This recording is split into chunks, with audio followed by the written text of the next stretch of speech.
Welcome to Sex Ed Shouldn't Suck. I'm Jen. And I'm Kaylee. Welcome to our first episode of the season. This week we are talking about sex positivity. What is it? Where did it come from? Where did it go? Something about Cotton Eye Joe. Hopefully that's not copyrighted. Right.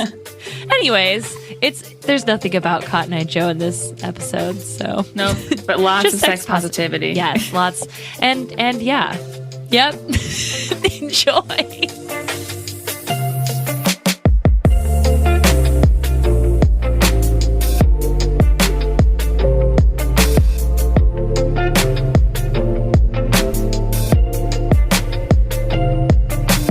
So why don't we get started actually talking about the topic we are going to discuss today, which is sex positivity. Woo! Woo! That was me being positive. Me being sex positive, if you will. That should be more like, ooh. Ooh, bow chicka bow wow. Ooh. So Jen, what is sex positivity? I'm so glad you asked, Kaylee, because I have an answer for you. So sex positivity, I think, is mostly about consent and sort of centering good and natural sex being based on consent. And as long as all parties are consenting, then go for it. And it kind of flies in the face of these more traditional, I guess, sexual ideals, or perhaps even repressive sexual ideals around like the only good sex is heterosexual, penis and vagina. Hopefully when you're married and, you know, in the missionary position, like that's the only kind of sex that is okay. And it's the kind of sex that we were taught is okay by our parents, our schools, our religious institutions. And so, as we both know, the human sexual, I guess, like spectrum is like a lot wider than that and encompasses a lot of different behaviors and practices. And so sex positivity kind of encourages people to like explore those as long as everything is consensual. Mm-hmm. Mm-hmm. Yeah. And I would tack on to that. I mean, kind of what you said, sex positivity, I think overall sees sex as a good thing, not just for procreation, but for pleasure and just as a part of the human experience where, you know, a lot of what we were raised in, what we would call maybe sex negativity, views it as almost, it feels like inherently as a dirty and wrong thing that is shameful and should be hidden unless, like you said, they're in really specific bounds. Right. So I was doing a little bit of research about the history of this term because I think that's just really interesting. Yeah. And I learned that sex positivity and sex negativity were terms that were coined by a psychiatrist named Wilhelm Reich. He's an old dude from the old times, if you can't tell from his name. Sounds like him and Freud were like arch nemesis or something. He was actually in the second generation of analysts that came after Freud. Oh, okay. And he was, I think, practicing basically from somewhere around 1920 until he died in 1957. And he died fairly young, although maybe in the 50s, not that young. I think he was like 55 or so. Basically, his ideas were that some societies view sexual expression as essentially good and healthy, while others view it negatively and seek to repress or control the libido. And essentially that means that talking about sex positivity came around, you know, it dates back to the 1920s, but for the most part, it really became more of a pop culture thing in, I bet you will guess it, the 60s when we had free love. Yes. But then over time, there kind of became a split between different types of feminists in particular about the term sex positivity, because some feminists were pro-porn, pro-sex worker, pro-BDSM, pro-trans, and etc., and others were against those things. So it really caused quite a rift in the feminist movements. And I would say overall today, it seems to be a pretty common thing that we see a lot now. So yeah, that's kind of that's the short, brief version of a long Wikipedia article that I read. Yeah. Yeah. No, yeah, I like that. It's really interesting that sex positive as a term has been used like for so long. I feel very much like it must be like a much more modern term, but it's, you know, been like floating around for generations. Right. Do you ever remember hearing anyone talk about being sex positive when we were young? Never. The first time I think I heard sex positivity was when I was in college, and it was kind of related to like the kink scene. So like 50 Shades of Grey was like a very popular thing when I was in college. It like just come out my freshman or sophomore year or something. And so a lot of the parties were like themed around BDSM, even though no one really knew what they were doing. And then like young people going to kink clubs became a thing as they started to like get, I don't know, acquainted with like BDSM and stuff. And I went to school in New York, and so there were plenty of clubs around. So sex positive was a term that these clubs would use, like if you could have sex in the club. Oh. So it didn't even really apply to like people having a sex positive attitude. It was like, we're a sex positive space. That's interesting. That it really has its roots as a term used to describe a way of thinking about sex and sexuality, but here there are these like sex clubs, or I guess clubs, using it almost as like a marketing. Yeah, and it's like almost judgmental the way they're using it. Like there are plenty of reasons why you would not want to have sex in a club, or why a club would not want people having sex there. So to brand those places as like, you're not sex positive or progressive enough is like kind of bullshit. Yeah. You know, it's like, we can have sex here, so we're sex positive. It's like, no, just say that like you can have sex at this event. Like, yeah, say what you mean. Yeah. I know for me, sex positivity, like I don't know that I could even say when I remember first hearing it. I mean, I think partially because I was involved in, I guess, the religious side of purity culture stuff. I think quite a bit older than you were, because I was really into it until I was about 20. Yeah. And then, you know, even once I did start having sex, I don't know that it always felt like a positive thing for me. It kind of felt like a thing that I just kind of did to please my boyfriend. And then I kind of slowly started getting a little bit more comfortable with the idea of sex outside of marriage. But it wasn't until I started learning a lot more about feminism, which was after college, I'm a late bloomer, that I started to hear about some of these things. And I started really unpacking a lot of what I was taught growing up about sex, which I would call extremely sex negative. I mean, you know, we've talked about it before on the podcast, like when they do those things where you chew up Oreos and spit it into a cup, or you have a piece of tape and everybody touches it, passes it around in a circle, you know, things that show sex as a destructive and damaging thing. Yeah. Yeah. So you don't remember specifically when you learned about sex positivity, or like what was that like for you? You know, I think it was definitely after I was sexually assaulted when I was 22 or 23, which I did write about, I think, last year on our blog.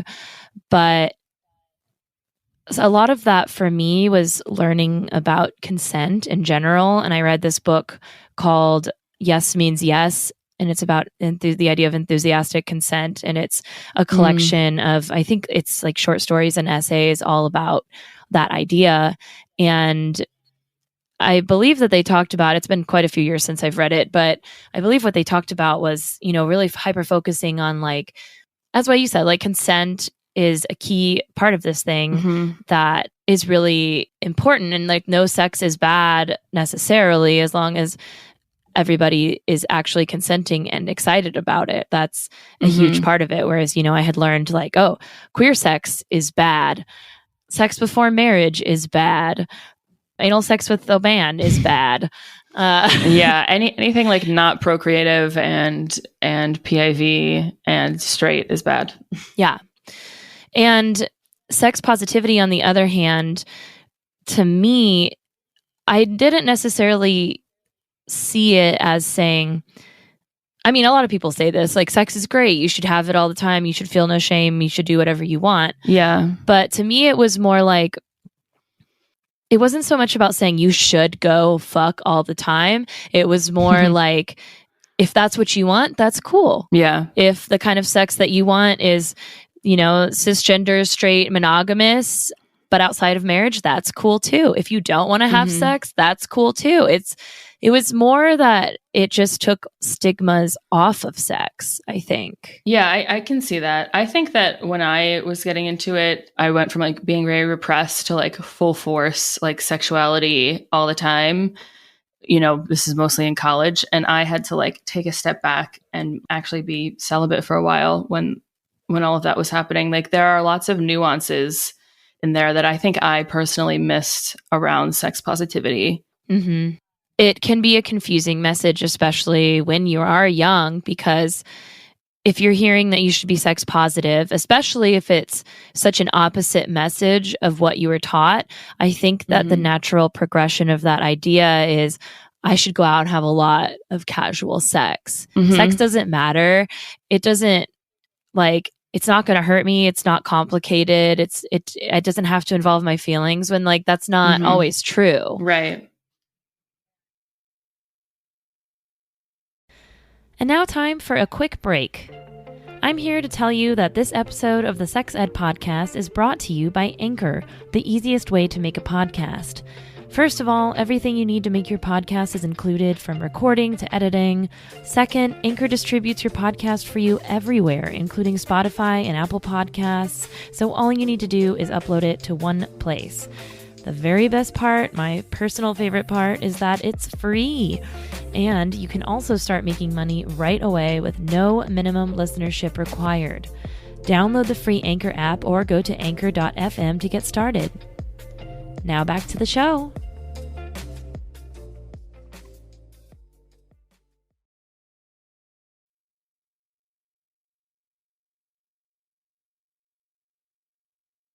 Now let's get into a couple of articles that we're going to discuss in this episode, because we have been seeing that online.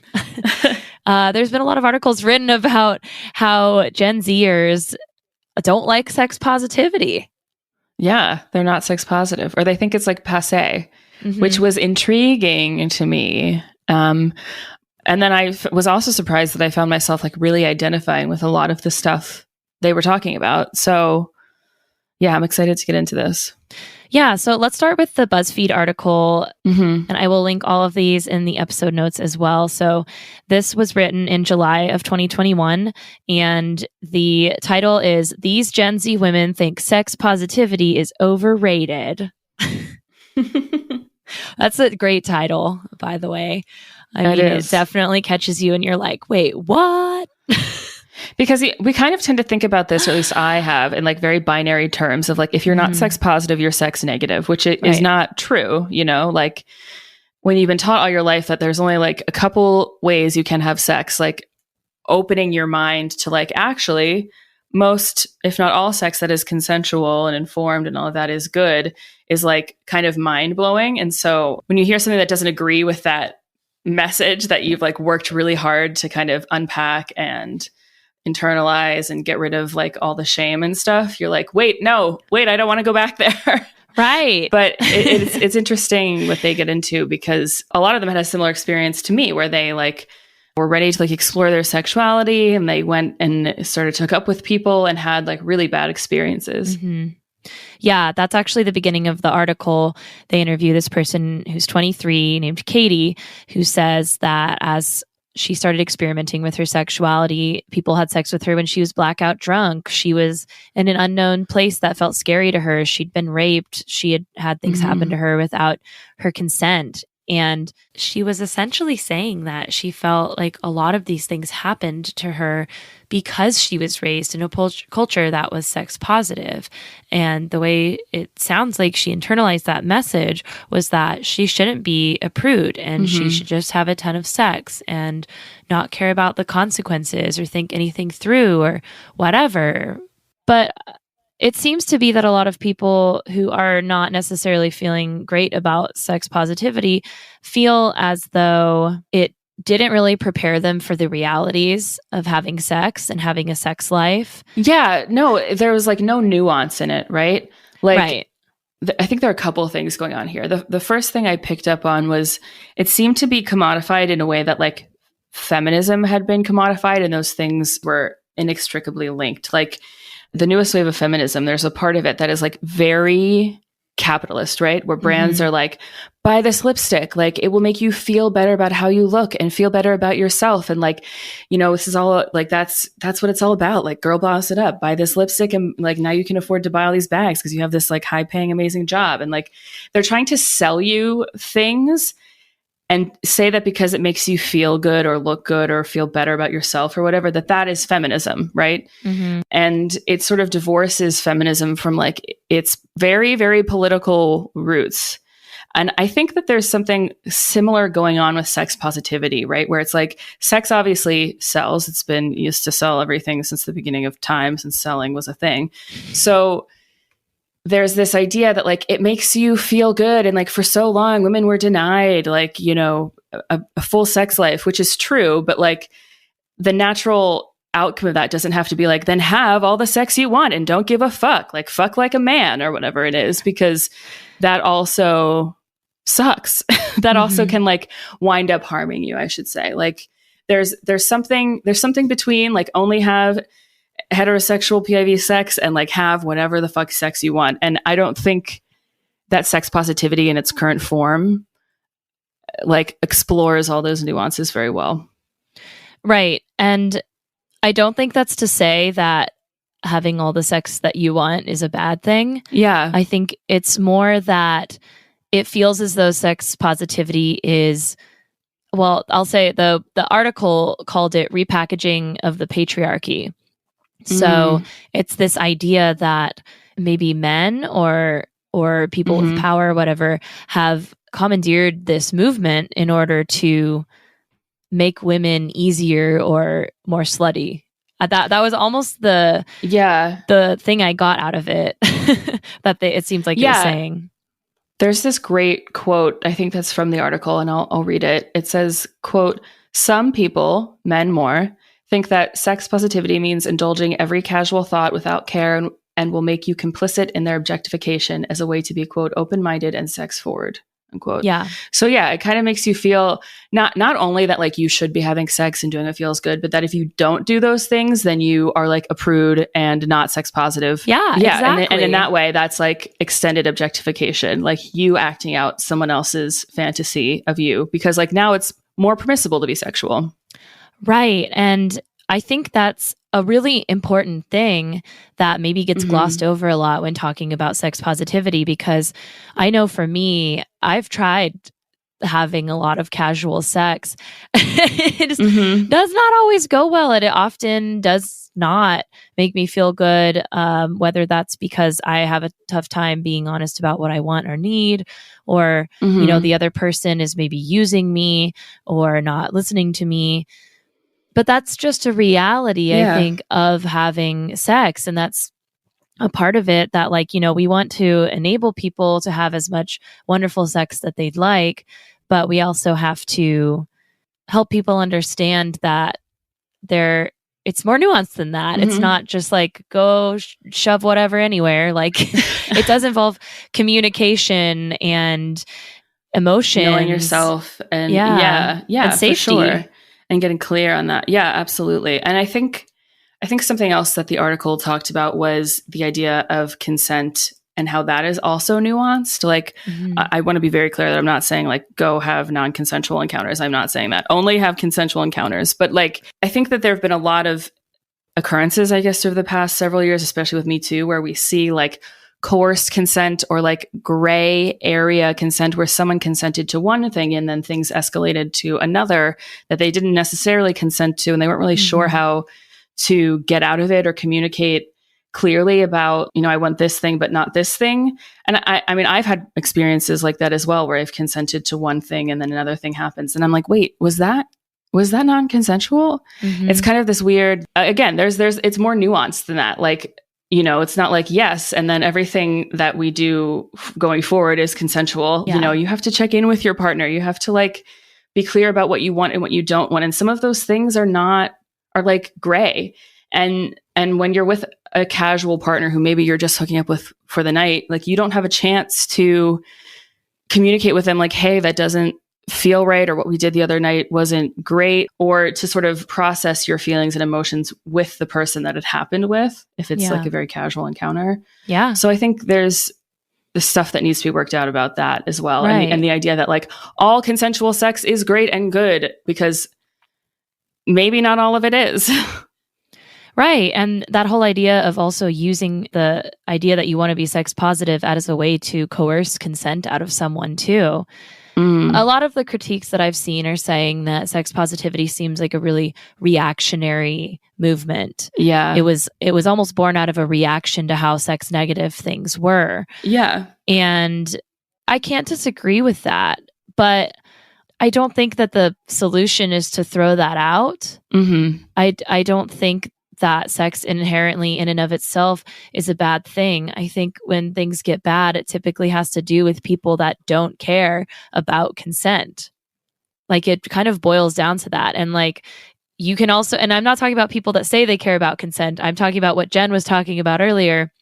Literally checking in with your partner continuously, talking about things, being willing to stop doing something in the middle of doing it without making your partner feel bad, even accidentally. Yeah. There are certain levels of this that I think are really critical that, what's that term? Let's not throw the baby out with the bathwater here.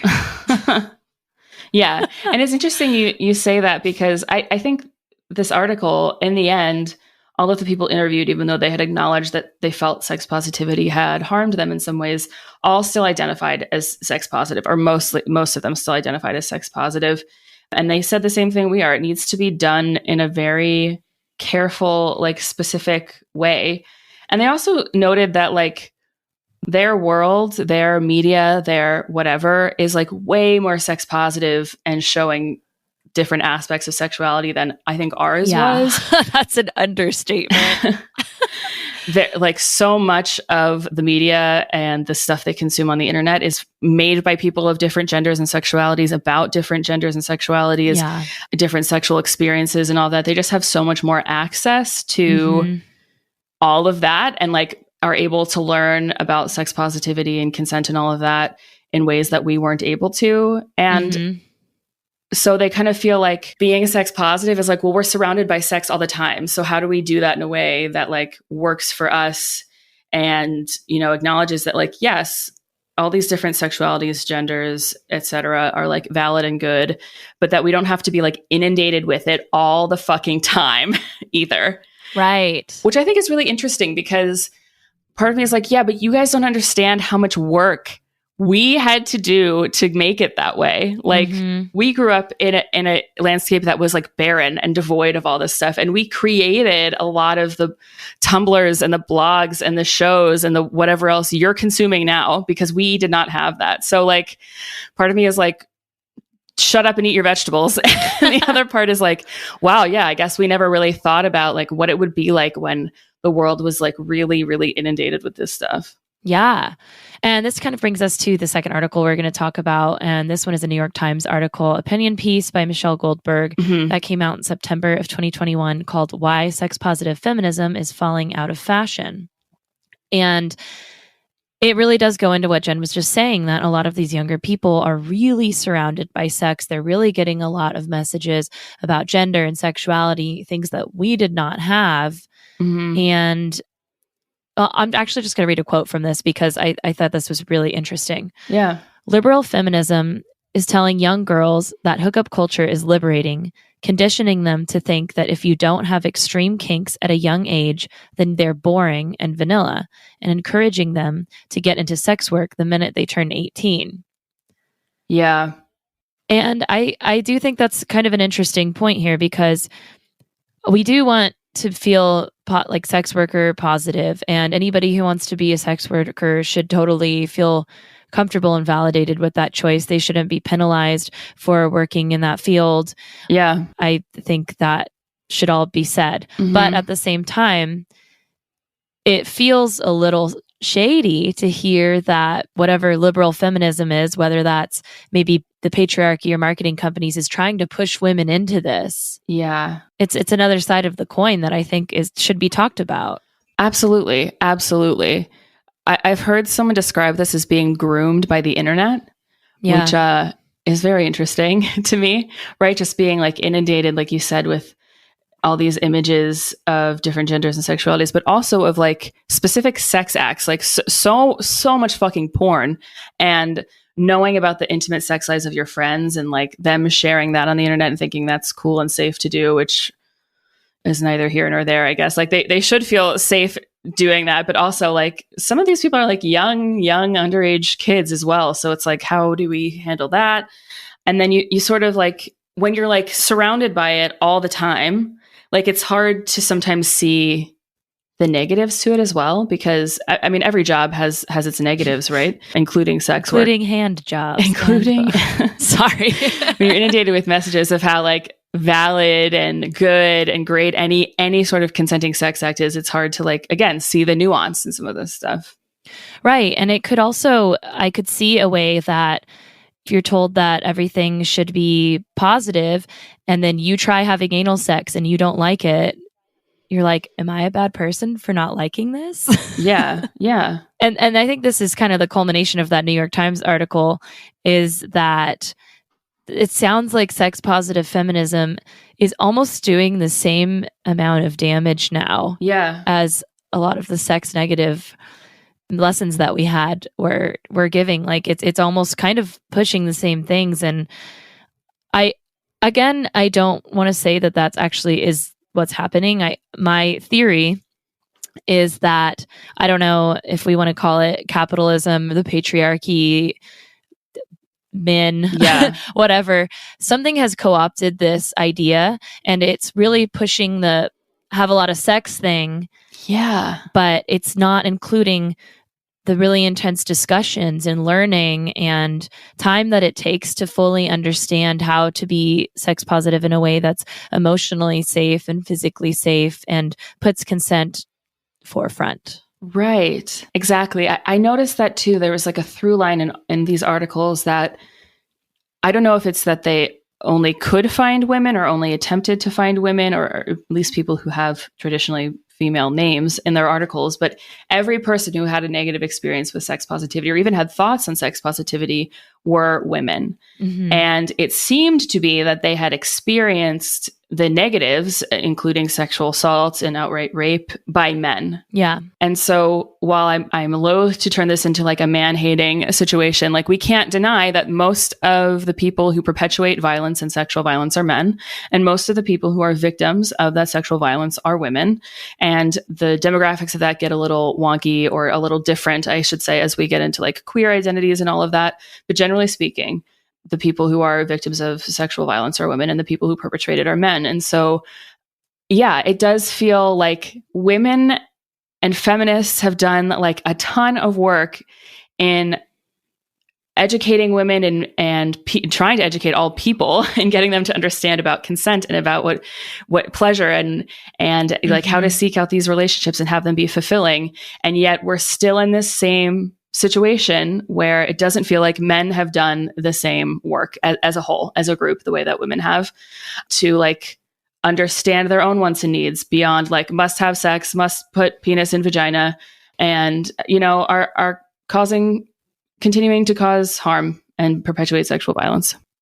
That's a really interesting take on this. Basically, that sex positivity itself doesn't seem to really be the problem. It seems to be more that the focus of it has maybe been on trying to liberate women, but we need to be putting extra onus on educating people who are the partners of women. Yeah. To help them understand the importance of how they need to act and treat other people too, even though it might not feel necessary. I mean, I you know, that's a part of it. Like a lot of men have been benefiting from the system the way it is. And I think that's a really important part of why we need allies that are men mm-hmm. who are willing to call out their friends and set good examples and actually genuinely care about this stuff. Yeah, absolutely.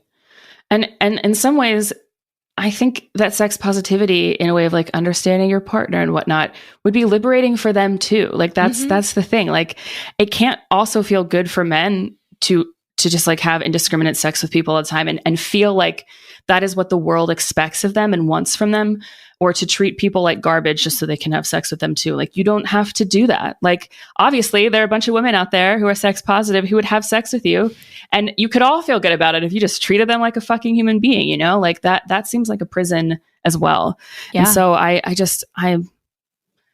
would hate to say that the onus again is like on women to educate men and like hold them to account and make them do better. Yeah.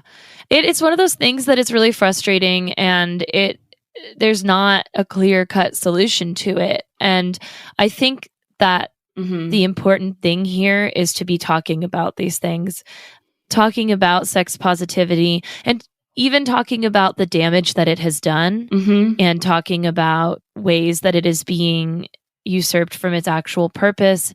And you can't just look at this thing and say, no, this is a great movement that's only doing good things. I think that's unrealistic, and that's not going to help anything. Yeah. Like, the main thing is we need everybody to feel heard. And if people are feeling led astray by sex positivity, then that's something we need to discuss. And we did. So we're done. Thank you.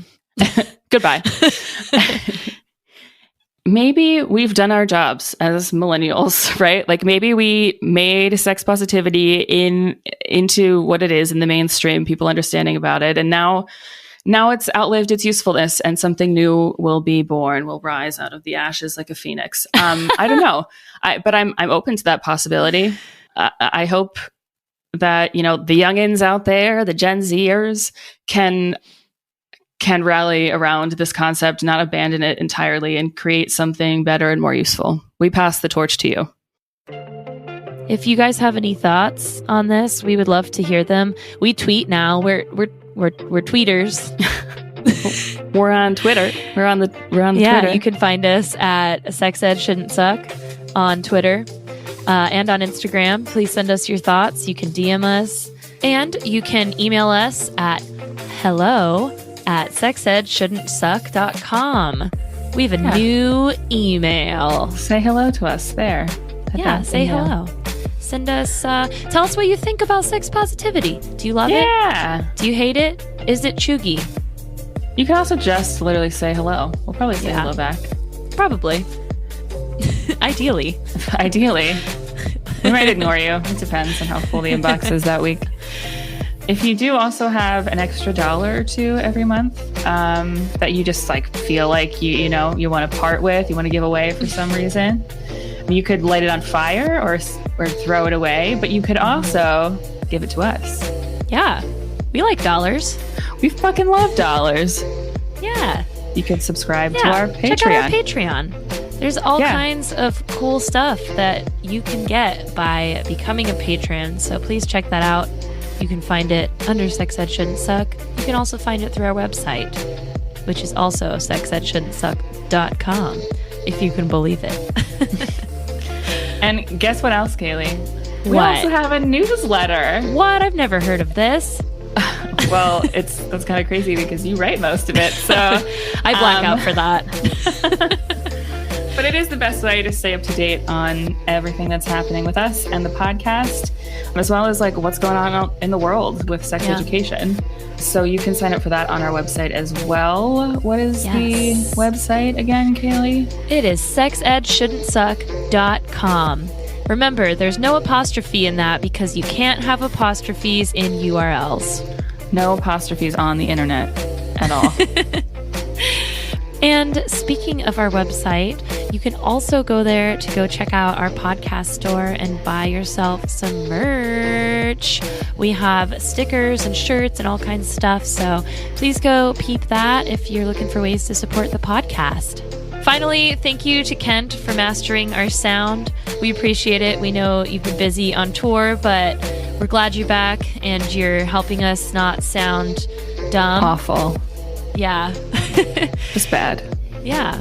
Anyways, thank you all for listening, and please join us next week when we talk to Tim from Sex Ed with Tim. The Tim from Sex Ed with Tim. Tim, all about sex ed. We love him. He's so funny.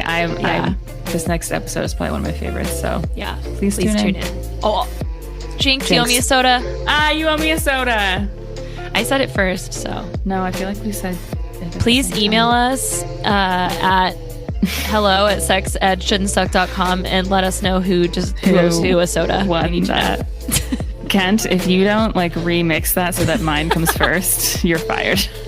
Kent, if you tamper with that audio evidence, you are fired.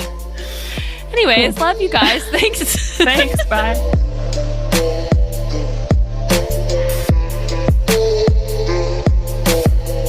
What about like sex double negativity? Which is still sex positivity. Right. Sex double negativity. I like it. Thank you. I've coined it. Everyone remember that in the future.